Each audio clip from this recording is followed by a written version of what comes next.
Mohon dukung channel kami dengan cara subscribe, nyalakan lonceng notifikasi. Terima kasih, Tuhan memberkati. Shalom. Ya Tuhan, kekaguman akan Engkau sangat besar dalam hidup kami, sebab Engkau nyata, Engkau melakukan perkara yang ajaib dan besar atas hidup kami. Kami boleh ada hari ini karena anugerah, kemurahan, dan belas kasihan Tuhan. Itulah sebabnya ya Tuhan, kami senantiasa meninggikan, mengagungkan Tuhan melalui hidup kami, melalui semua yang ada pada kami, sebab semua itu adalah milik Tuhan. Terima kasih ya Tuhan, dan saat ini kami membuka hati, telinga, pikiran kami untuk diisi oleh firman-Mu, sebab firman-Mu yang memberikan kami hidup dan kami mempunyai dalam segala kelimpahan. Berbicaralah Engkau Tuhan, kami siap mendengar di dalam nama Yesus. Bapak Ibu yang siap diberkati firman Tuhan, sama-sama katakan amin. Puji Tuhan, silakan duduk.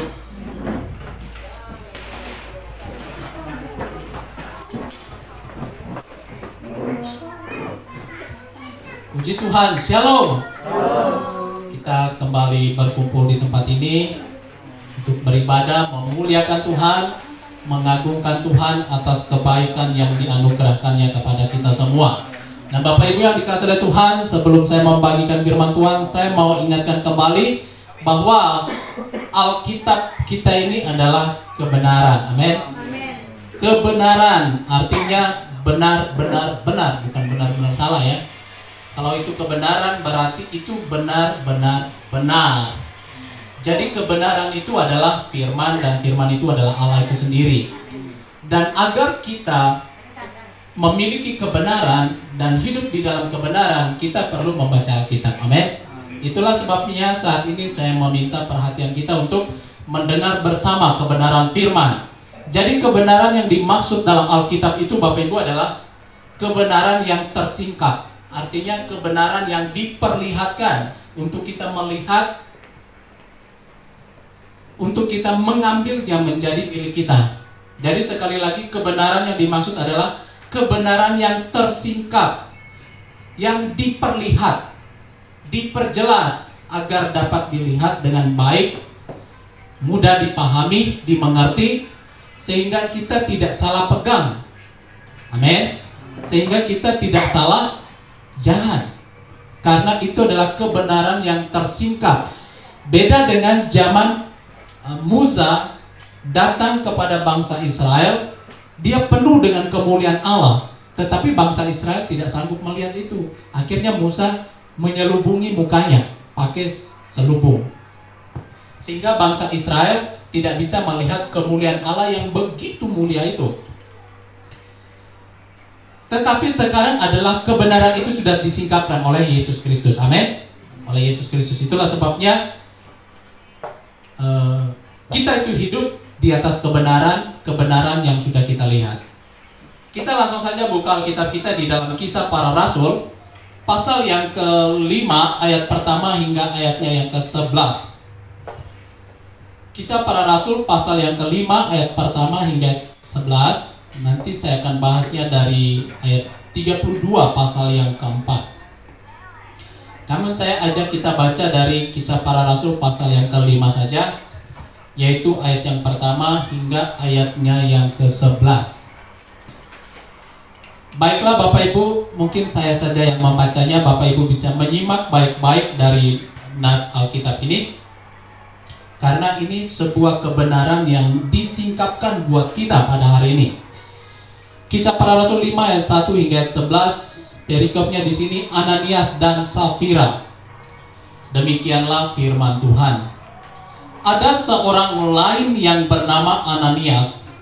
Ia beserta istrinya Safira menjual sebidang tanah. Dengan setahu istrinya, ia menahan sebagian dari hasil penjualan itu, dan sebagian lain dibawa dan diletakkannya di depan kaki rasul-rasul.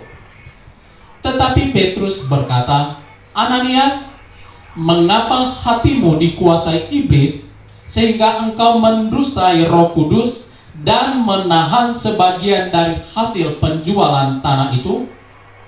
selama tanah itu tidak dijual, bukankah itu tetap kepunyaanmu?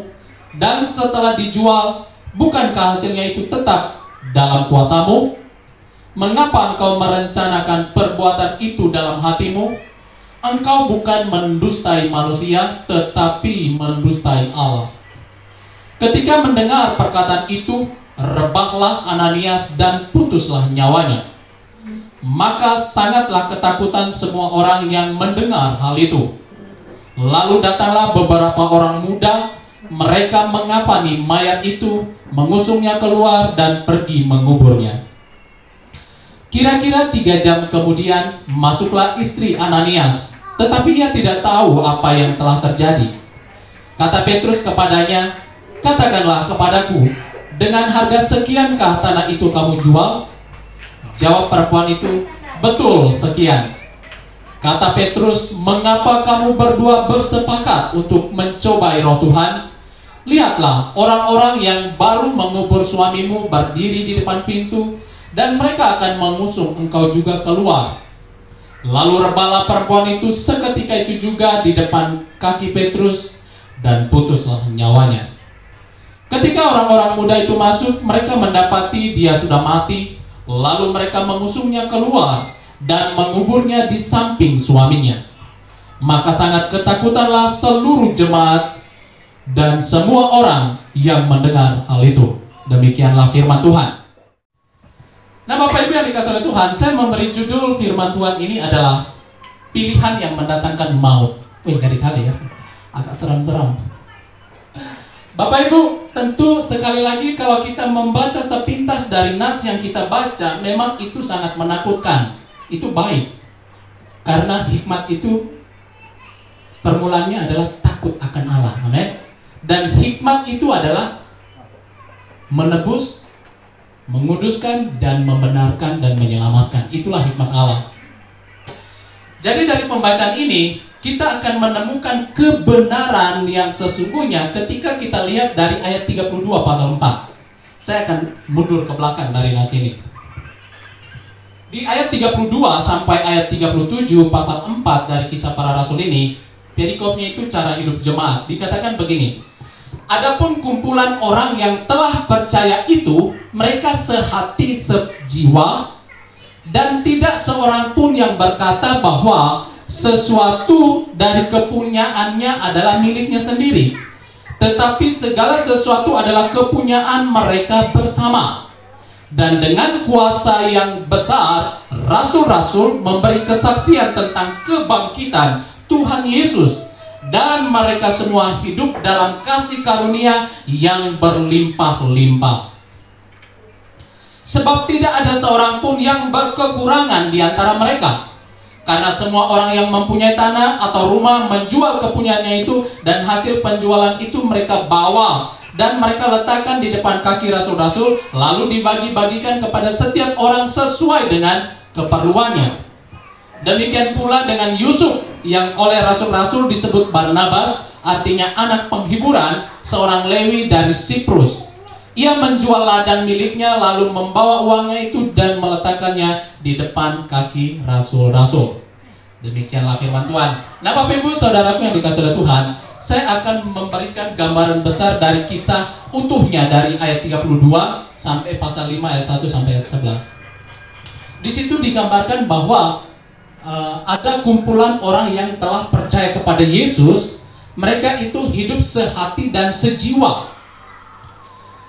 Jadi mereka itu punya panggilan dalam pelayanan mereka, bahwa harta benda mereka persembahkan kepada rasul-rasul untuk pekerjaan Tuhan.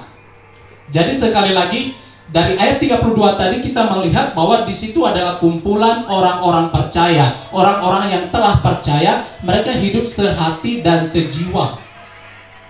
Dan mereka punya panggilan di mana mereka harus mempersembahkan harta benda mereka kepada rasul-rasul untuk pekerjaan Tuhan. Oke. Selanjutnya di ayat 33, mereka itu mendengar berita tentang Yesus oleh rasul-rasul, yaitu berita tentang kebangkitannya.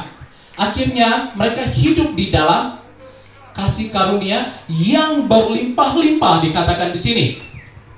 Jadi mereka hidup di dalam kasih karunia yang berlimpah-limpah. Bahkan ayat 34, mereka tidak kekurangan suatu apapun.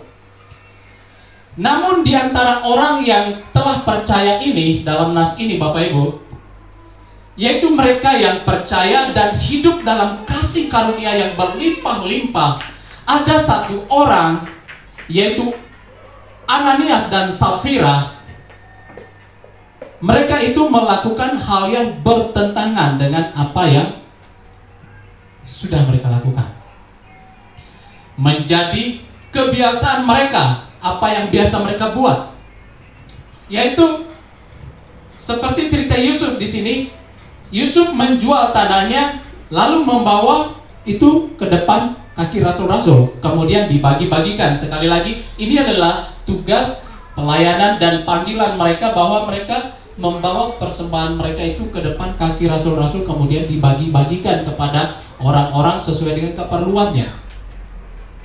Dan orang-orang percaya, kalau kita lihat di sini, mereka melakukan hal yang sama. Tetapi Ananias dan Safira, dia justru membawa separuhnya aja. Separuhnya dia sembunyi, dia simpan untuk dirinya. Jadi separuhnya dia bawa, separuhnya dia tahan. Dan oleh sebab pilihannya itu menghilangkan nyawanya sendiri. Bahkan istrinya yang bersepakat dengan dia. Jadi mereka menahan sebagian uang yang seharusnya mereka persembahkan kepada Tuhan, yaitu dipersembahkan ke hadapan rasul-rasul untuk melakukan pekerjaan Tuhan. Mereka menahan dan mereka dua sepakat untuk itu. Dan Bapak Ibu lihat, seketika itu juga Ananias mati. Dan luar biasanya, maksudnya peristiwa ini mengerikan sekali. 3 jam kemudian istrinya datang, dia tanya, betulkah sekian aja harga tanah itu? Istrinya juga bilang iya. Nah, artinya mereka udah sepakat. Dan akhirnya istrinya pun mati di tempat. Bapak Ibu, kira-kira kalau kejadian itu di sini gimana ya? Bapak Ibu, kita harus tahu bahwa ini adalah kebenaran yang sedang diperlihatkan kepada kita. Amin. Saya mau kita menangkap benih ilahi dari cerita ini. Oke? Karena di dalam kisah ini ada sebuah kebenaran yang diperlihatkan kepada kita hari ini untuk menjadi pegangan kita, sehingga kita berdiri di atas dasar yang benar, menghasilkan kebenaran. Jadi Ananias dan Safira mereka bersepakat untuk itu, yaitu untuk menahan sebagian dari apa yang semestinya mereka persembahkan kepada Tuhan.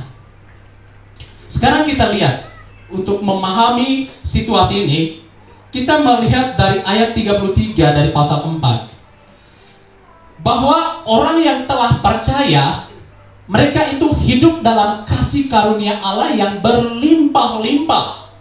Oke, di ayat 33 bahwa mereka itu hidup, mereka semua hidup dalam kasih karunia yang berlimpah-limpah, termasuk Ananias dan Safira yang menahan sebagian harta yang seharusnya mereka persembahkan kepada Allah, dan mereka menahan. Mereka juga ada di lingkup itu.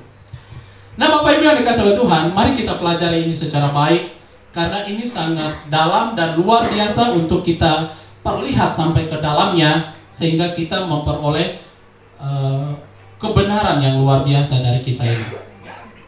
Kita melihat dari kata kasih karunia. Nah, kasih karunia itu kan berbicara tentang kemurahan hati Allah. Amin. Allah itu bermurah hati kepada manusia. Allah itu berbelas kasih. Allah itu mengasihi manusia. Kasih karunia itu tanpa ada embel-embelnya di belakang, tanpa ada tuntutan, tanpa ada sebuah balasan, tidak seperti itu. Dan dikatakan di sini bahwa mereka itu ada di dalam kasih karunia yang berlimpah-limpah. Nah, Bapak Ibu yang dikasihi oleh Tuhan, kata kasih karunia di dalam bahasa Ibraninya ken namanya. Ken kalau dalam bahasa Yunani charis, yang artinya kasih karunia. Nah, dalam tata bahasa Ibrani, kata kasih karunia di sini itu berbicara tentang hal yang konkret atau hal yang nyata hal yang bisa dilihat, bisa disentuh, bisa dicicipi, dirasakan, dinikmati. Jadi kasih karunia itu bukan bahasa di atas awan, bukan. Tapi kata kasih karunia Allah atau hidup dalam kasih karunia yang berlimpah-limpah, itu adalah hidup di dalam kemurahan Allah yang dapat mereka alami, rasakan, lihat, dan sentuh. Jadi ini wujud yang nyata. Jadi sekali lagi, kata kasih karunia di sini dalam tata bahasa Ibrani itu berbicara tentang hal yang konkret, yang nyata dalam kehidupan manusia.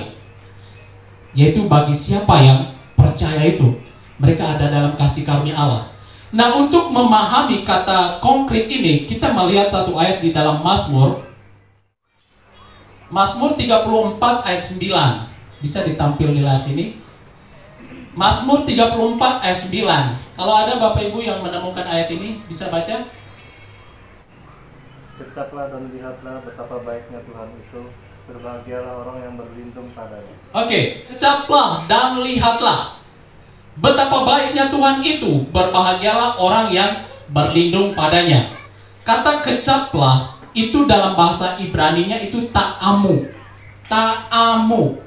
Bisa sebut? Ta'amu. Yang artinya kalau diterjemahkan itu berbicara tentang ayo kalian kecaplah. Artinya sebuah kata perintah. Ayo kalian kecaplah, nikmatilah, rasakanlah.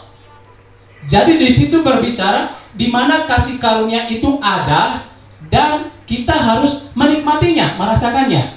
Oke, itu kata kecaplah. Sedangkan kata dan lihatlah betapa baiknya Tuhan itu. Dan lihatlah itu berbicara tentang ureu dalam bahasa Ibrani. Itu berbicara tentang perintah juga. Ayo, coba kalian lihat. Kecaplah dan lihatlah. Nah, ini suatu hal yang menarik Bapak Ibu.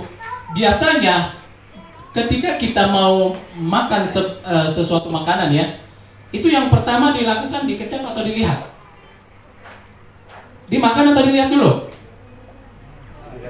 Ya dilihat dulu dong, pasti. Dilihat dulu, kalau kelihatannya segar, enak, pasti berani kita makannya. Tetapi beda dengan kasih karunia Allah. Dia justru menyuruh kita mengecapnya dulu, baru lihat. Artinya apa? Ketika kita mengecapnya, nanti kau lihat. Nah, kayak gitu. Jadi dalam Ibrani ini, dia Ibrani lagi. Dalam Mazmur ini berbicara tentang kecaplah, tentang sebuah perintah bahwa ayo kalian kecaplah. Yaitu kemurahan, kebaikan hati Allah itu tadi nyata. Kita tinggal mengecapnya, merasakannya, menikmati. Dan lihatlah, ureu atau kalian akan lihat seperti itu. Kalian akan lihat betapa baiknya Tuhan, seperti itu. Terus selanjutnya kata berbahagialah, ashrei dalam bahasa Ibrani. Itu berbicara tentang kebahagiaan yang datang dari atau berbicara tentang orang yang berlindung atau berani berlindung dan mempercayakan diri kepada Allah. Jadi Bapak Ibu yang dikasihi oleh Tuhan, kalau disimpulkan dalam tata bahasa Ibrani tentang kasih karunia, itu berbicara tentang ayo nikmati dan rasakan kemurahan dan kebaikan hati Allah. Nah, di sini kita melihat bagaimana Ananias dan Safira itu berada di posisi ada di dalam kasih karunia yang berlimpah-limpah, tetapi mereka memilih menikmati harta duniawi, bukan kasih karunia Tuhan. Jadi Bapak Ibu yang dikasihi oleh Tuhan, kasih karunia Allah itu di mana keutuhan dari cerita yang kita baca ini, Ananias dan Safira juga ada di dalam kasih karunia Allah yang berlimpah-limpah yang dikatakan di ayat 33. Namun mereka memilih untuk tidak menikmati kasih karunia, kemurahan, kebaikan, belas kasihan Tuhan. Mereka tidak memilih menikmati itu. Meskipun mereka ada di situ, mereka lebih memilih menikmati harta duniawi.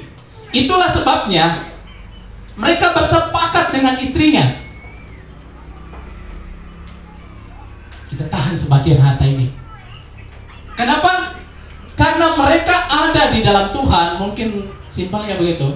Ada di dalam Tuhan, tetapi mereka lebih memilih menikmati harta duniawi daripada kasih karunia Tuhan, yaitu belas kasihan, kemurahan, pengampunan, keselamatan yang Tuhan berikan. Jadi mereka memilih menikmati harta dunia. Inilah yang saya maksud dalam judul khotbah saya, yaitu pilihan yang mendatangkan maut. Mereka ada di dalam kasih karunia Allah yang berlimpah-limpah, tetapi mereka tidak memilih untuk menikmatinya, mengecapnya, seperti yang dikatakan dalam Mazmur tadi. Kecaplah. Mereka tidak pilih itu. Yang mereka kecap adalah harta duniawi. Bapak Ibu, memang luar biasa ya. Siapa yang tidak suka dengan uang? Saya yakin anak kecil pun kalau dikasih uang mau dia. Apalagi anak yang tua, orang-orang besar ya. Dan kita melihat bahwa uang itu pengaruhnya nomor satu di dunia ini. Betul apa betul? Pengaruhnya nomor satu. Tetapi saya mau katakan itu bagi orang yang tidak mengenal Tuhan. Kenapa? Karena orang yang tidak mengenal Tuhan hidupnya dipengaruhi oleh uang.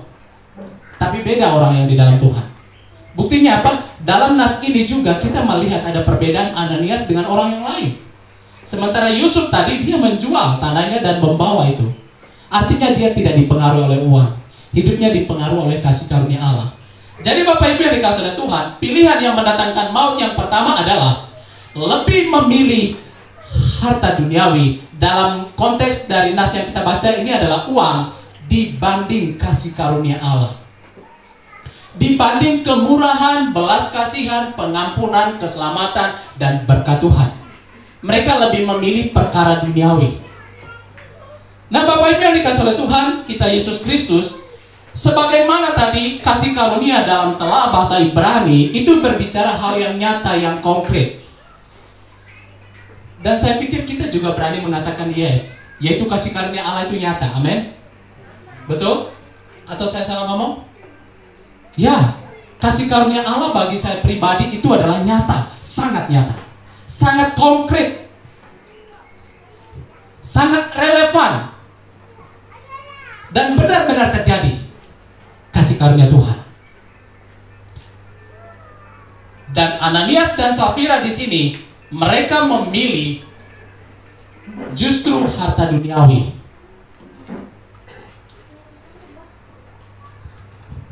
Dan yang kedua, pilihan yang mendatangkan maut. Ananias dan Safira yang juga ada di dalam kasih karunia Allah yang berlimpah-limpah tadi itu.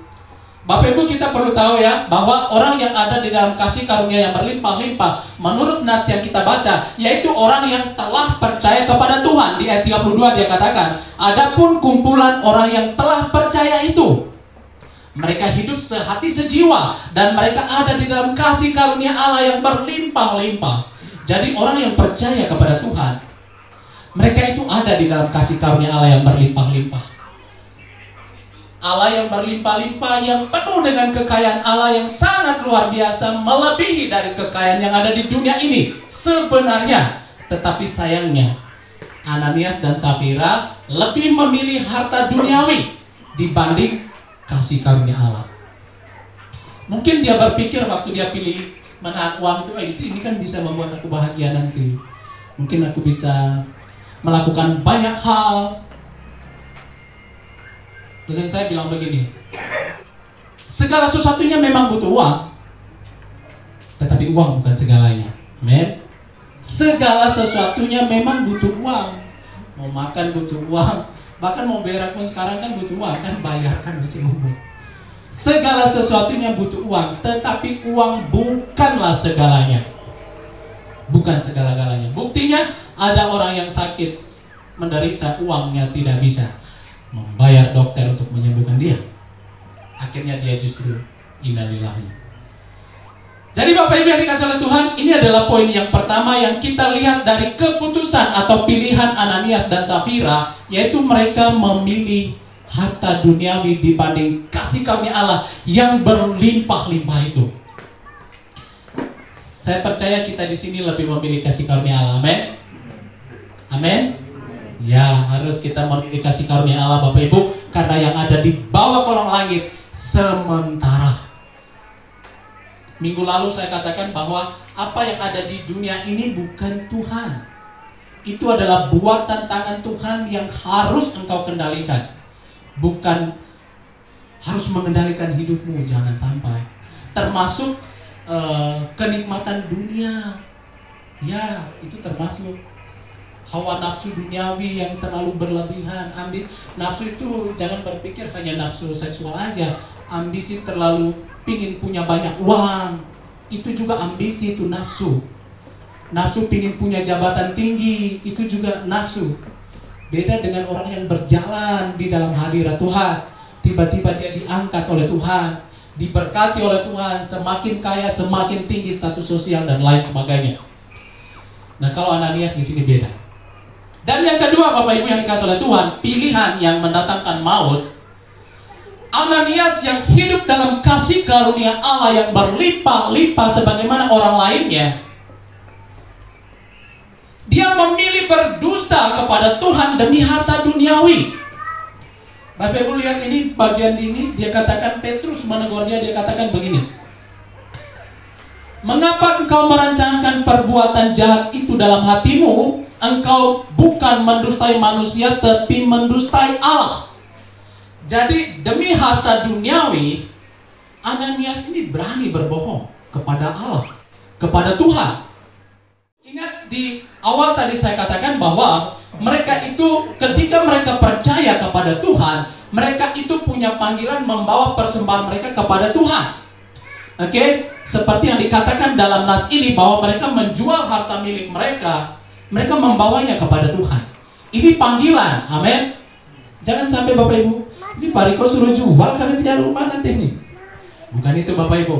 Lihat konteksnya. Konteksnya di sini, bagaimana mereka hidup sehati sejiwa dan mereka menjual harta mereka dan persembahkan ke kaki rasul-rasul untuk dibagikan kepada orang-orang. Ingat, ini adalah panggilan mereka untuk mereka lakukan. Amin.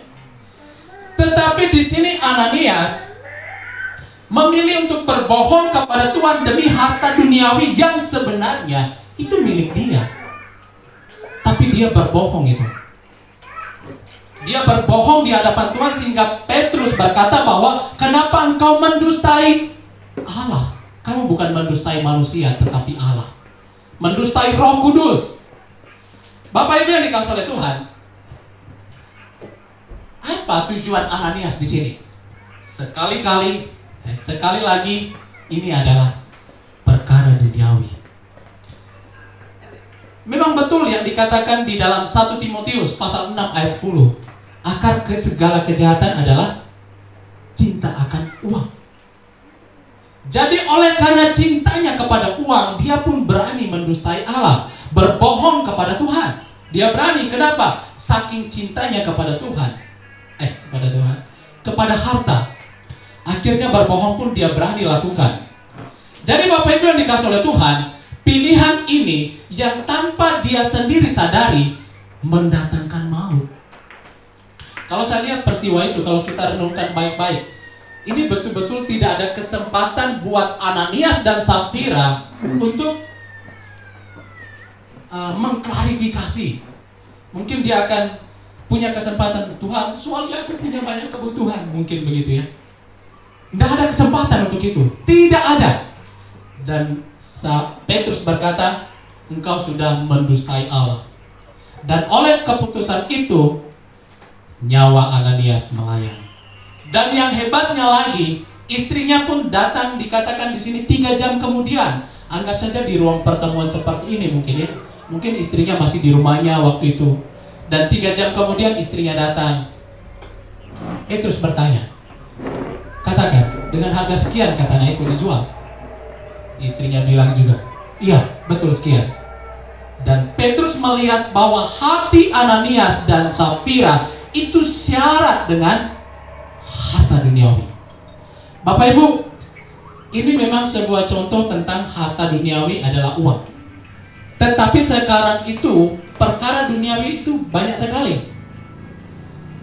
Dan orang lebih banyak suka menikmati atau memilih untuk menikmati hal duniawi dibanding kasih karunia Allah. Jadi Bapak Ibu yang dikasih oleh Tuhan, sekali lagi bahwa Ananias yang hidup dalam kasih karunia Allah yang berlimpah-limpah karena dia sudah percaya kepada Tuhan, tetapi dia lebih memilih untuk membohongi Allah. Ini keren sekali Ananias dan Safira. Dia kayaknya tidak baca Amsal pasal 15 ayat 3. Karena Amsal 15 ayat 3 firman Tuhan berkata apa? Mata Tuhan ada di segala tempat, mengawasi orang yang baik dan jahat. Kayaknya Ananias sedang bacanya ya. Akhirnya dia seolah-olah, wah ini nggak apa-apa nih. Tuhan kan nggak tahu katanya. Kayak gitu. Akhirnya dia melakukan ini. Dan Bapak Ibu tahu, oleh sebab pilihan berdusta kepada Tuhan, Tuhan pun berpikir, ini bahaya kalau pelihara terus nih, kalau hidup terus nih. Hari ini saya dia bohongin, yang nanti lama-lama orang lain. Dan pilihan yang ketiga adalah dia membawa persembahan itu kepada Tuhan, tetapi sebagiannya dia tahan, sebagiannya dia sembunyikan agar dia bisa gunakan. Mungkin dia mau liburan mungkin. Orang yang telah percaya kepada Tuhan Yesus itu orang yang ada di dalam kasih karunia Allah. Bahkan Alkitab ini mengatakan limpah sekali kasih karunia Allah itu, berlimpah-limpah. Dan kasih karunia itu adalah harus kita rasakan, harus kita ambil jadi memilih kita. Karena kalau kita tidak memilih itu, maka kita pasti memilih yang lain. Kalau tidak mau menikmati kasih karunia Allah, meskipun kita ada di dalamnya, maka pasti kita akan lebih memilih menikmati perkara dunia yang justru mendatangkan maut. Memilih hal-hal duniawi yang memang kelihatannya senang secara langsung, tetapi itu membawa kepada maut.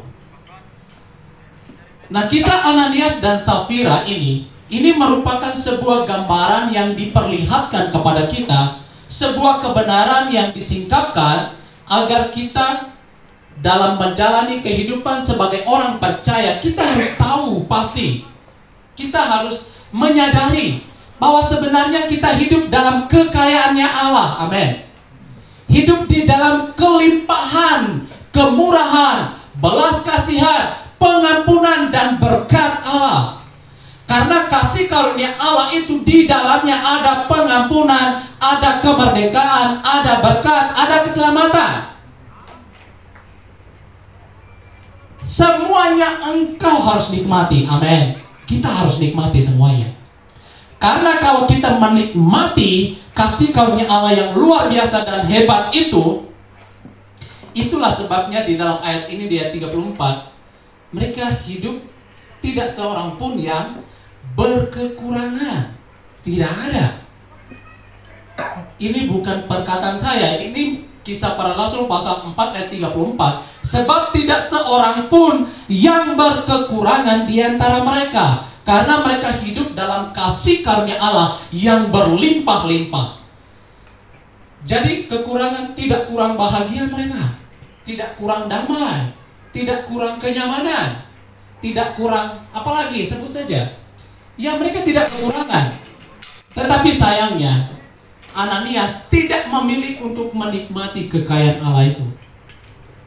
Bapak Ibu yang dikasihi dan diberkati oleh Tuhan kita Yesus Kristus, kehidupan kita ini berada di dalam situasi di mana kita harus menentukan, kita harus pilih. Kita ada di kanan atau di kiri, dua-duanya sama-sama memiliki masalah. Tetapi perbedaannya, orang yang ada di kanan punya masalah, tetapi dia akan ada di dalam kekekalan bersama Tuhan. Orang yang di kiri, yang saya maksud kanan dan kiri, yang ada di dalam kasih karunia Allah dan menikmati kasih karunia Allah, Dan orang yang ada di dalam kasih karunia Allah tapi tidak menikmati kasih karunia Allah, itu juga punya masalah, tetapi dia akan binasa dalam masalah. Tetapi Bapak Ibu yang dikasih oleh Tuhan, ada satu hal yang perlu kita sadari, bahwa di dalam kasih karunia Allah, di situ terletak kekayaan Allah yang boleh engkau nikmati. Engkau harus nikmati, amin. Karena kata kasih karunia di sini adalah berbicara tentang sebuah kesempatan yang besar untuk kita manusia. Kita harus nikmati itu. Kita harus rasakan, ambil itu jadi milik kita. Sehingga dengan demikian kita berdiri di atas batu yang kuat, dasar yang sangat kokoh, sehingga apapun yang ada di dunia ini tidak sanggup mengubah itu. Tipuan sana sini tidak sanggup, godaan sana sini tidak sanggup, apapun itu tidak bisa. Jadi inti dari pemberitaan firman Tuhan di pagi hari ini adalah, Bapak Ibu yang dikasih oleh Tuhan, pilihlah menikmati kasih karunia Allah daripada menikmati harta duniawi. Karena ketika engkau menikmati kasih karunia Allah, maka ending dari harta dunia adalah kebahagiaan, dan kebahagiaan itu hanya ada di dalam Tuhan. Damai sejahtera, Yesus pernah berkata bahwa damai yang kuberikan tidak sama dengan yang dunia tawarkan. Jadi semua perkara duniawi yang kita kejar tujuannya satu, agar kita nyaman, damai, bahagia. Dan kebahagiaan dan kedamaian yang sangat absolut hanyalah di dalam Tuhan. Jadi dari peristiwa yang kita baca ini, Bapak Ibu yang dikasih oleh Tuhan, dari ayat 32 sampai pasal 5 ayat 1 sampai 11, ini sebenarnya berbicara tentang kasih karunia Allah yang orang tertentu tidak menikmati itu. Dia lebih menikmati hal-hal duniawi yang menyesatkan, membinasakan dia. Oleh sebab itu, Ananias dan Safira sudah menjadi bukti. Bapak Ibu jangan cari bukti lagi, amin. Jangan cari bukti lagi. Oh, nanti aku cobalah bariku, apakah aku mati atau tidak. Jangan cari bukti. Sudah ada buktinya, Ananias dan Safira. Jadi hari ini, seperti yang saya katakan awal, bahwa ini adalah kebenaran yang tersingkap supaya menjadi sebuah pelajaran buat kita, sehingga kita tahu jalan mana yang harus kupilih. Kita mengerti apa yang harus aku buat, yang harus aku putuskan dalam hidup ini sebagai orang percaya. Jangan mau cari bukti lagi sekarang, karena buktinya sudah ada. Ananias dan Safira ketika mereka ada di dalam Tuhan, mereka lebih memilih menikmati perkara dunia dibanding kasih karunia Tuhan. Dan saya percaya Bapak Ibu yang ada di sini lebih memilih kasih karunia Tuhan. Karena hanya itulah yang memberi hidup yang absolut, yang kekal, yang tenang, yang aman, yang damai, meski di dalam masalah.